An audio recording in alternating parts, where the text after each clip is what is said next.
Reverences, my question is, are rituals important in Buddhism? Rituals, for the sake of rituals, are not important in Buddhism at all.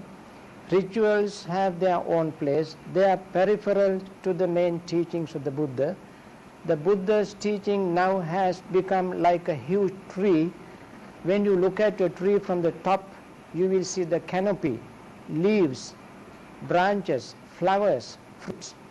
And then come down, you will see the softwood, and then roots.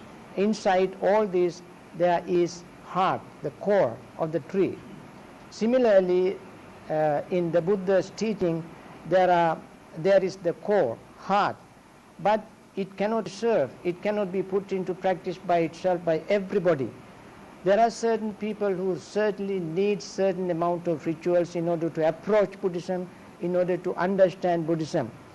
But they must understand that these rituals do not bring them salvation, liberation from their psychic irritants. They have a place for them to get involved, get interested in the practice of the true Dhamma. And therefore, I must say, the rituals themselves don't have the major role to play in order to understand the Dhamma. When one realizes the Dhamma and attains liberation from psychic irritants, when they come to that point, then they have to let go of all rituals. To believe that one can attain liberation from psychic irritants by following rituals itself is a fetter. So one has to let go of that fetter in order to gain true liberation from psychic irritants. I think rites and rituals are very important at the beginning.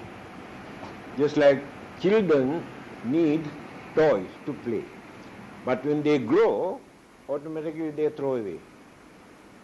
Exactly in the same manner, most of these rites and rituals that we perform for a certain period until realization appears in the mind. Another thing, we have to define this word, ritual. Some are based on our traditions. Some are based on our culture, our way of life. Some are meaningful. Just because they are rituals, we cannot throw away everything at once. Some are meaningful.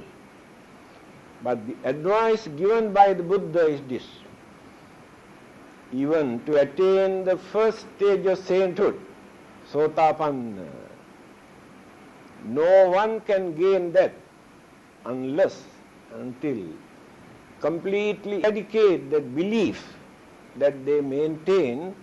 Through these rites and rituals and practices, they can gain their salvation. Silabhat paramasa, not to cling, not to develop attachment toward the rites and rituals.